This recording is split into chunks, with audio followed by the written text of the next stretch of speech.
तो बताया था कि संसार में जो देव, शास्त्र, गुरु और समीचीन धर्म, ये ही स्वर्ग मोक्ष के देने वाला है। वैसे अन्य 363 एकांतवाद मतों को मानने वाले भी स्वर्ग को प्राप्त होते हैं,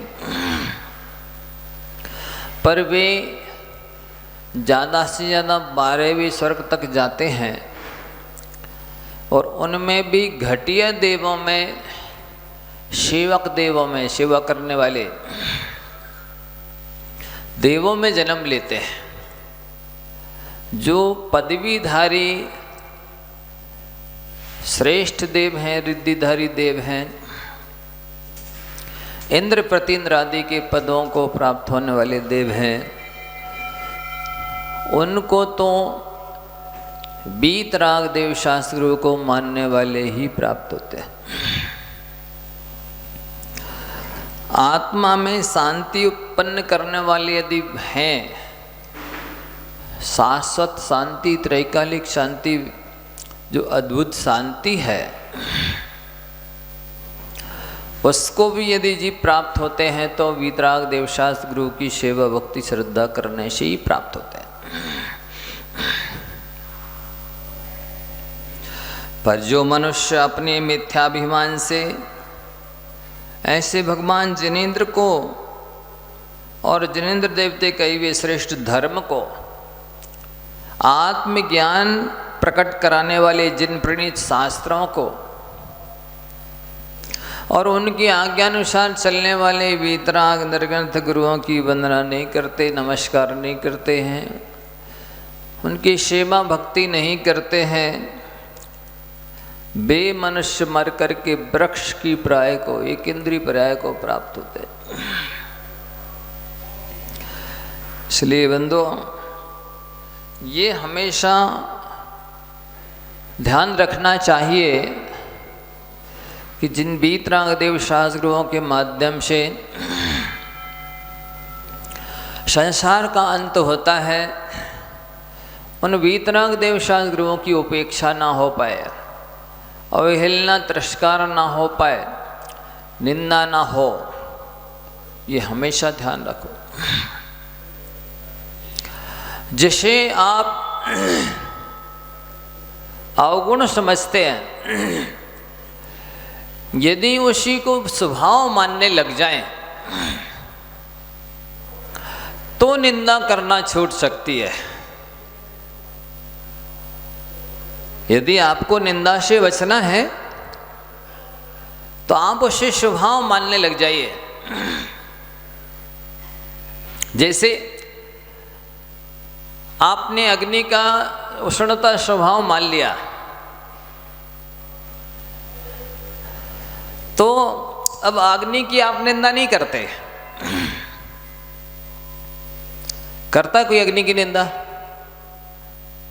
नहीं, उसका स्वभाव है जलाना।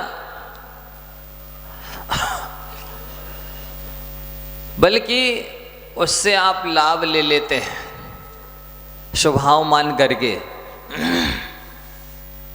कि अग्नि का स्वभाव जलाना है, उसका स्वभाव है, तो अपन उससे भोजन बना लो, नाश्ता बना लो, अपनी ठंडी दूर कर लो, आप उससे लाभ उठा लेते हैं। जबकि कितना खतरनाक स्वभाव है जलाना। तो खतरनाक स्वभाव होते हुए भी आप उससे लाभ उठा रहे हैं, अपना जीवन चला रहे हैं, अपना पेट भर रहे हैं, अपनी ठंडी मिटा रहे हैं। अन्यथा यदि आप उस अग्नि के गर्म स्वभाव को स्वभाव न मान करके दोष मानते, अवगुण मानते, ये अरे अग्नि बहुत दुष्ट है, बहुत खराब है, जलाती है, और अवगुण ही देखते रहते, तो आप अग्नि से भोजन नहीं पका सकते थे, अग्नि से ठंडी नहीं मिटा सकते थे, अग्नि से प्रकाश प्राप्त नहीं कर सकते थे। आपने उसके गुणों की ओर दृष्टि दी, आपने उसके जलाने को स्वभाव माना, और स्वभाव मान लिया तो आपने उसकी निंदा करना छोड़ दिया। निंदा नहीं की कि अग्नि जलाती है, बहुत दुष्ट है, बल्कि उसके स्वभाव को जान करके उससे लाभ उठा लिया। मिर्ची का स्वभाव आपने समझ लिया ना, कैसी है? चरखी होती, चरपरी होती, उसकी प्रकृति गर्म है। तो बोलो किस किस के घर में मिर्ची नहीं है कोई ऐसा घर जहां मिर्ची ना हो? आप उस मिर्ची को थोड़ा पीस करके लगा लीजिए स्किन के ऊपर, लगाता है कोई?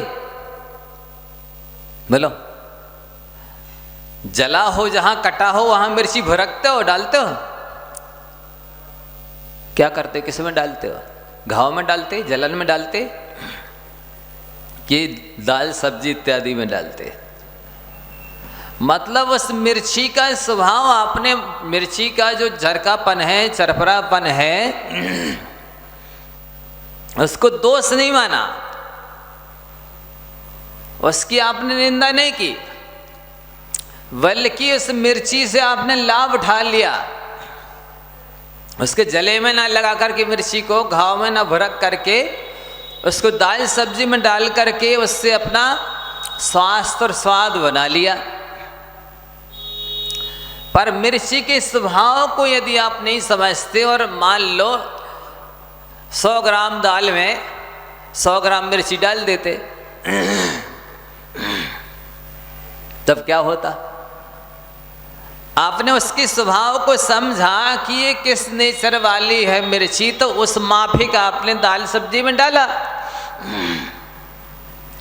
तो वही मिर्ची आपके लिए गुणकारी हो गई, लाभदायक होगी। यदि माफिक न डाल के ज़्यादा मात्रा में डाल देते तो उस मिर्ची से हानि होती, जलन करती, गुस्सा आती, आंखें लाल होती। और यदि उसी मिर्ची को आप घाव में डाल देते, जले में डाल देते, तो और भयंकर पीड़ा बढ़ जाती। वायु के स्वभाव को आपने समझा कि वायु शीतल होती है, तो आपने वायु के शीतलता को स्वभाव मान लिया। तो आप क्या करते हैं? गर्मी के दिन में उससे लाभ उठा लेते हैं, ठंडी के दिन में उससे बचने के लिए कपड़े पहन लेते। कोई निंदा करता वायु की, हवा की? बताओ, बोलो, कोसता है कोई वायु को? क्यों नहीं कोसते? आपको ठंडी लग रही है उस वायु की वजह से? नहीं, ऑक्सीजन उसी से मिल रही है, वो प्राणदायी नहीं है। वायु नहीं होगी तो हम जीवित नहीं रह पाएंगे। इसलिए जितने अंशों में नुकसानदायक है उतना आपने कपड़े पहन लिए, अपनी सुरक्षा कर ली। जल है, शीतल होता है, तो बताओ किसके घर में जल नहीं है?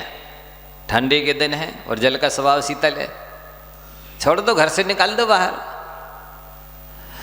जल का शीतलता आपने स्वभाव मान लिया, स्वीकार कर लिया, तो ठंडी है तो उसको गर्म कर दिया, अथवा पानी से अपना बचाव कर लिया, ठंडे गर्म कर के नहा लिया। आपने शीतलता उस पानी की निंदा की, उसको कोसा, उसको घर से निकाला? नहीं निकाला, क्योंकि हमने उसकी शीतलता को स्वभाव मान लिया। इसी तरह से यदि हम किसी व्यक्ति के स्वभाव को समझ ले वे कि इस व्यक्ति को गुस्सा आती है, उसको स्वभाव मान लो,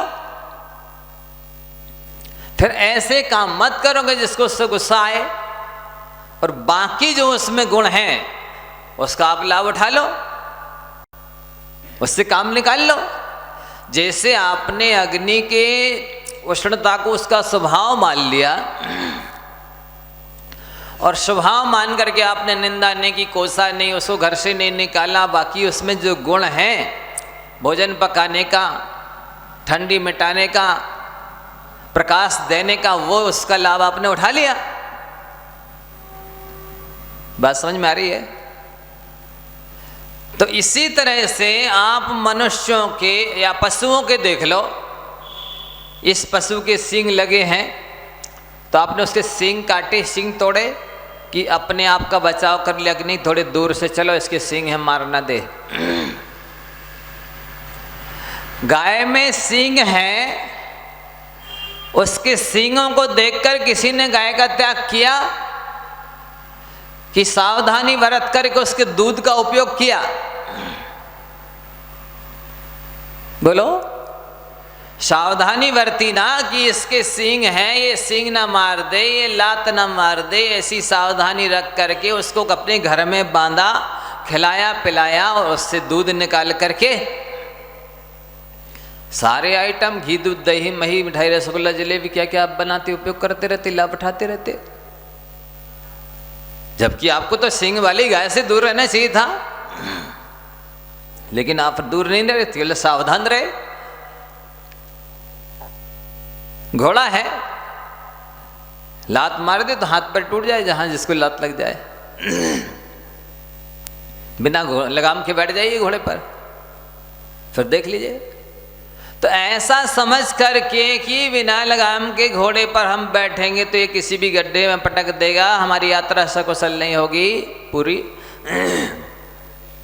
ये लात मार देगा, ऐसा मान के किसी ने घोड़े को त्याग किया? नहीं, लगाम लगा दी, सावधानी बरत ली, उसकी लात के पीछे मत जाओ, लात लगने का डर है उसके पीछे मत जाओ, बिना लगाम के घोड़े पर बैठने का डर है तो लगाम लगा लो।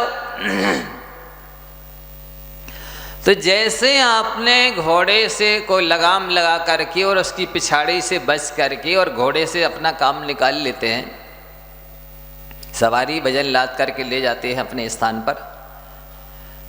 और भी देख लीजिए आप, कितने जानवर हैं, कुत्ता है मांसाहारी है, अशुद्ध पवित्र, काट दे तो मर जाए व्यक्ति। अज्ञानी लोग फिर भी जो ये नहीं समझते कि मांसाहारी जीव को पालने से नरकायु को बंद होता है, उसको भी पालते कि नहीं पालते, खिलाते पिलाते हैं, दूध पिलाते हैं, चैन से बांध करके उसको घुमाते हैं, साबुन से नहलाते हैं। क्यों?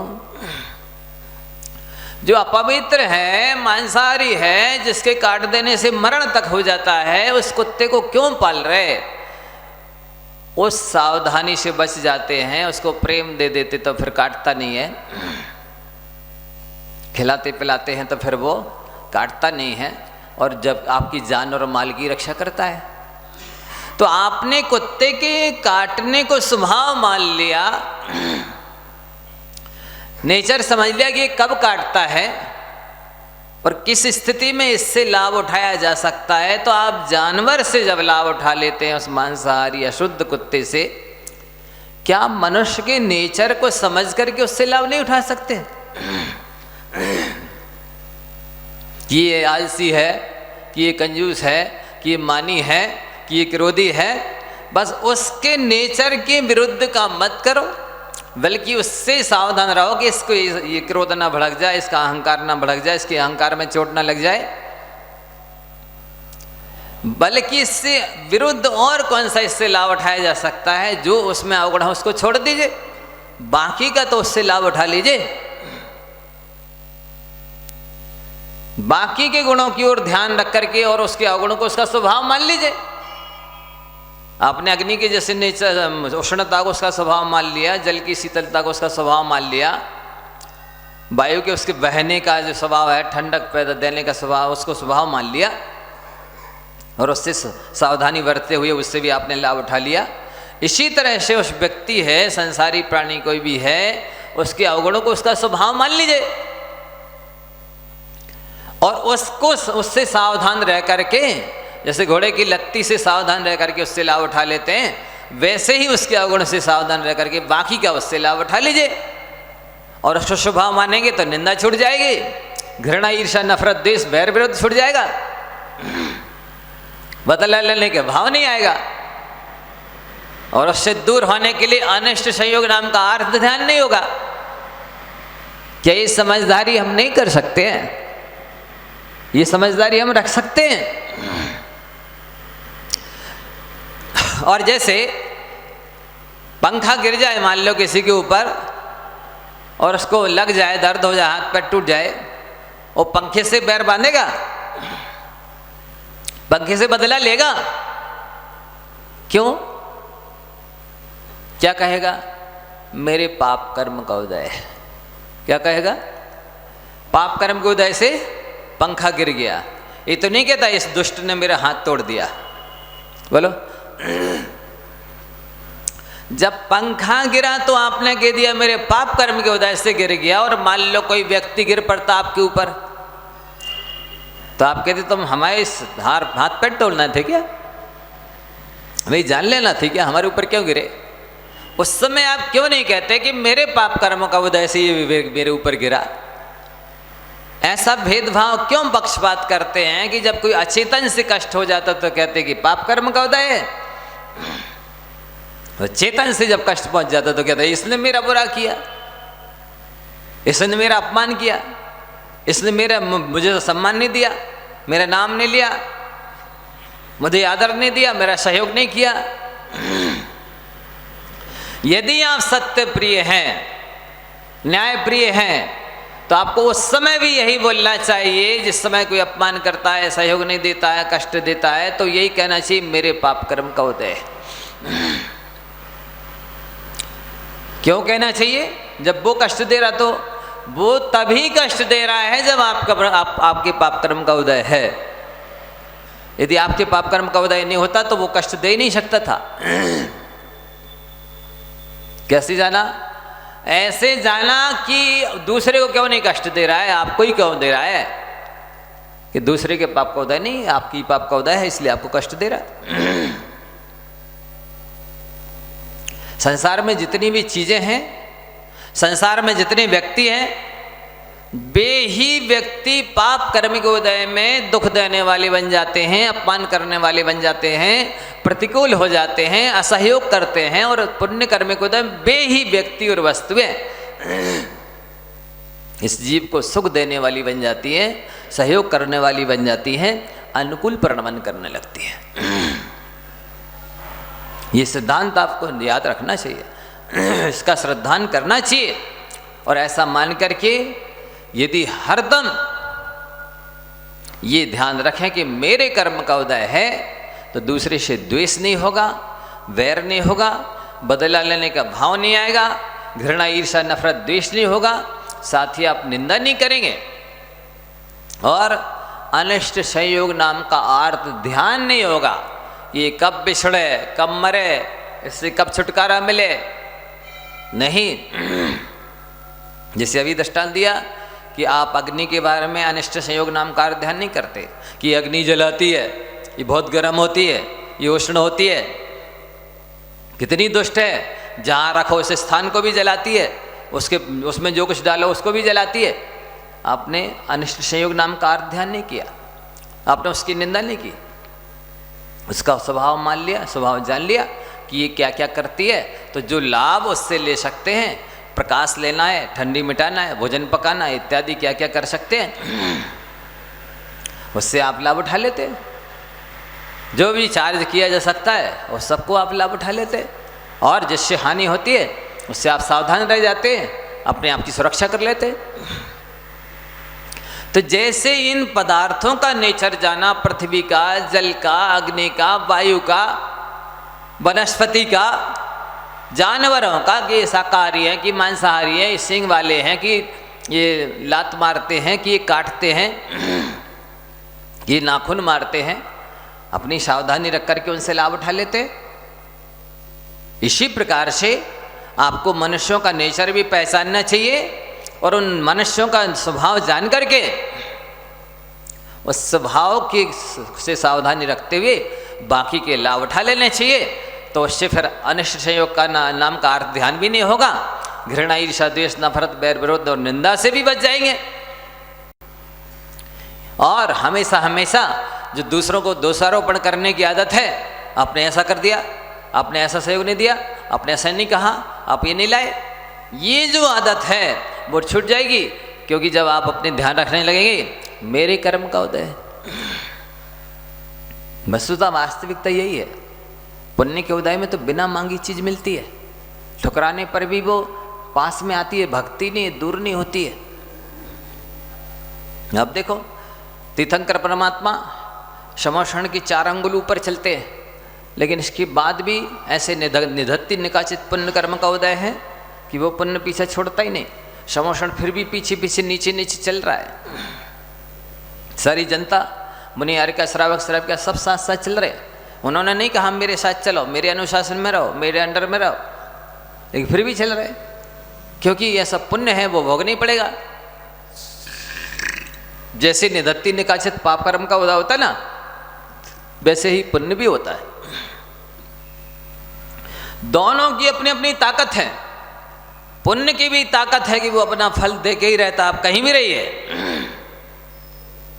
वो पदार्थ कहीं भी हो, आपके दानांतराय लाभांतराय भोगांतराय उपभोगांतराय वीरांतराय कर्म का छपसम है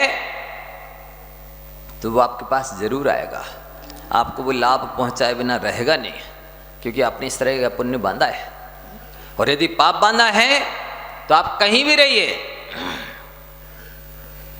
वो कर्म वहां पर आकर के आपको पीड़ा देगा। आप देखिए ना, कल सुनाया था ना, जरद कुमार अपने प्रिय भाई, छोटा भाई कृष्ण, मेरे द्वारा मारा ना जाए इसलिए जंगलों में कई कोस दूर भटक रहा था,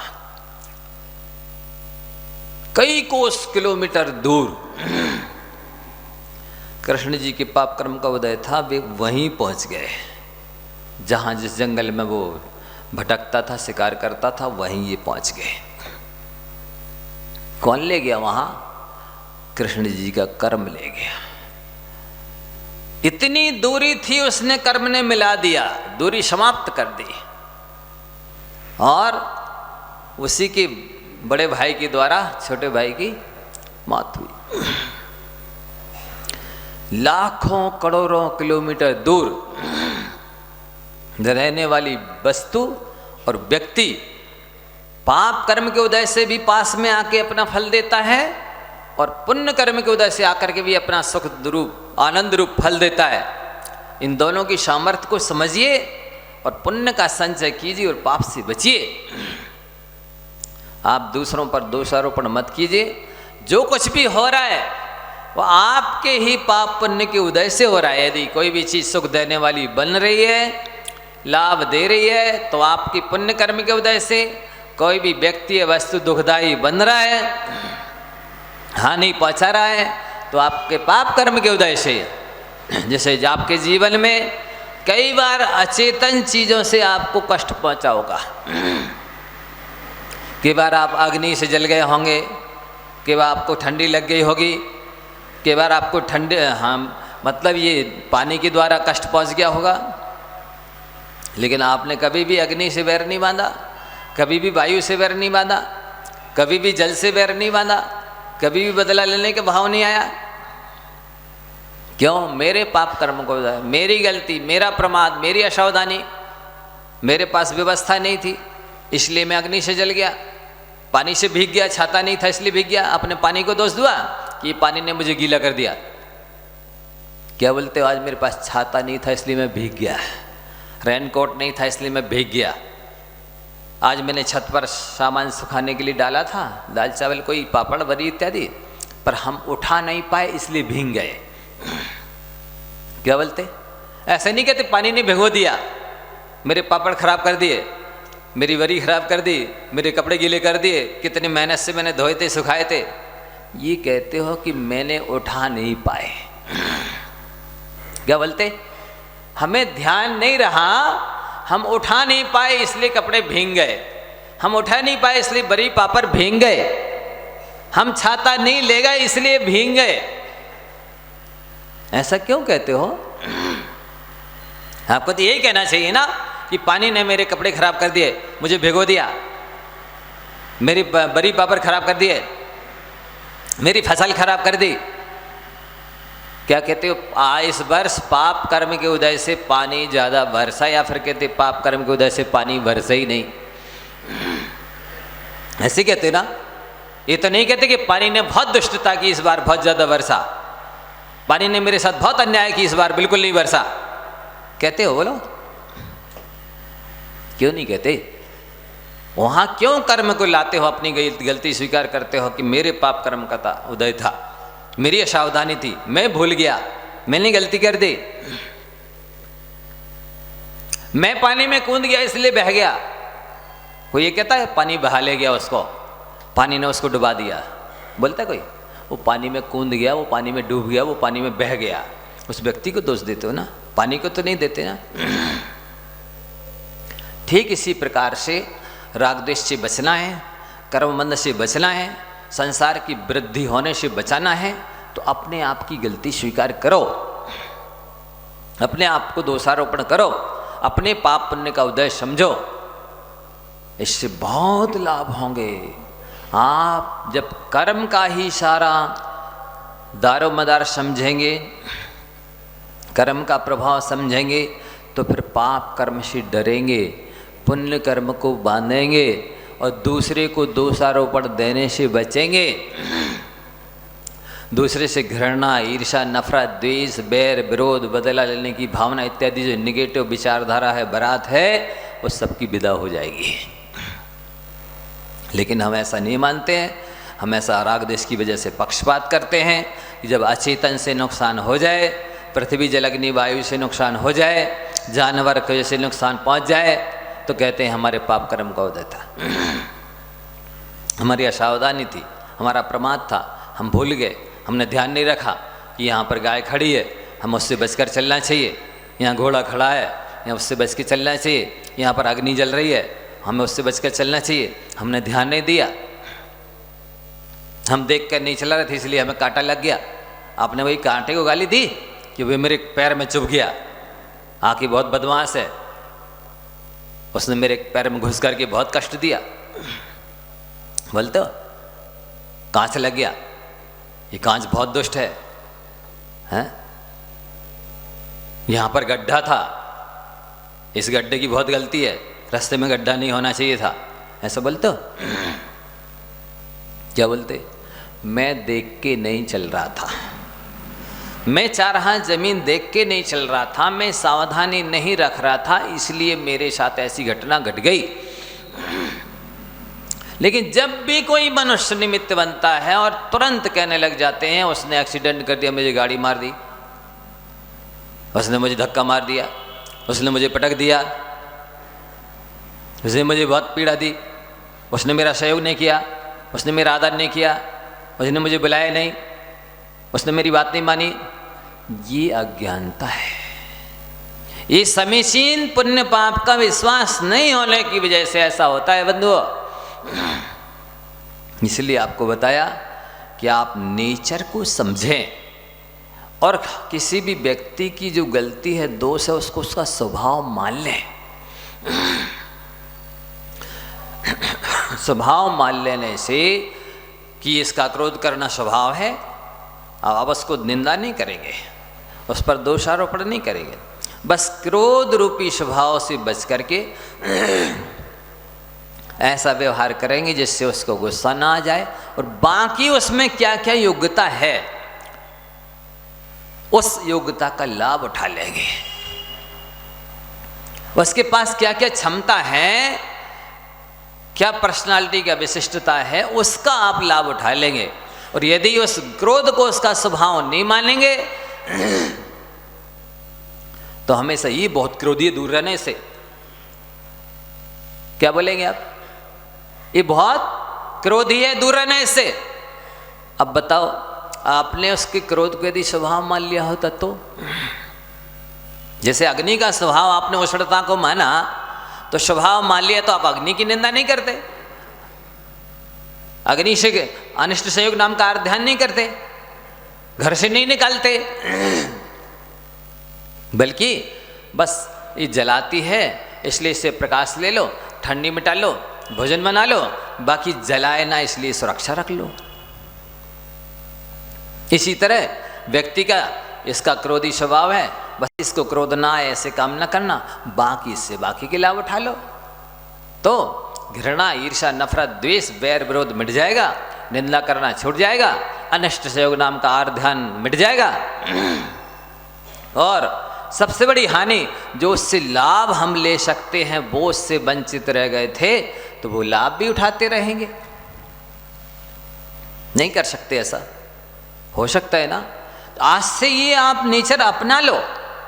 पूरे प्रवचन का ये सार है कि किसी में कोई भी अवगुण है,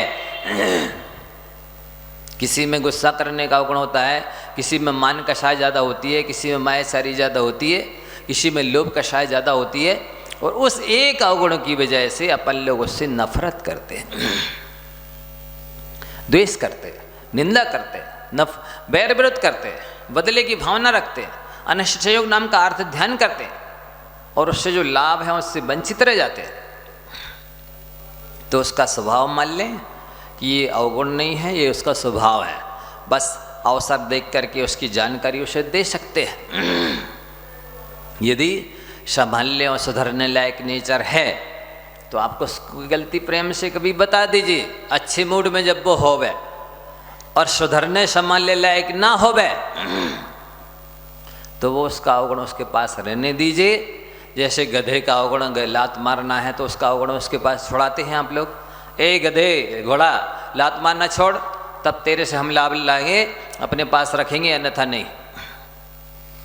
बोलो कहते हो भैया, उसके लिए लात पाँव के पीछे मत जाओ, उसके स्वभाव को नहीं छुड़ाते ना, बस इतनी सावधानी रख लेते हैं। और ए हमको पटकना नहीं, ऐसा उसको अपन धौंस नहीं दिखाते, लगाम लगा देते,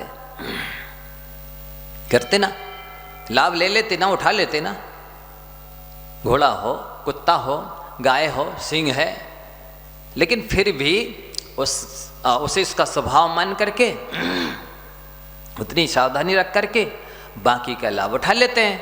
ठीक इसी प्रकार से आप मनुष्यों में भी उनके अवगुण को, उनका स्वभाव मान करके, उससे सावधानी रखते हुए बाकी का लाभ उनसे ले लेना चाहिए। एक बात। दूसरी बात, मनुष्य के द्वारा जब कभी आपको लगे इसने आदर नहीं किया, सम्मान नहीं किया, बात नहीं मानी, काम में नहीं आया, तो ये समझो इसकी गलती नहीं है, मेरे पाप कर्म का उदय था, इसलिए इसने सहयोग नहीं किया, मेरे अनुकूल नहीं चला, मुझे सम्मान नहीं दिया, मुझे नहीं बुलाया। यदि पुण्य का उदय होता तब तो निश्चित देवता भी आके सहायता करते, मनुष्य की तो बात दूर। समझ में आ गया? समय खत्म हो गया।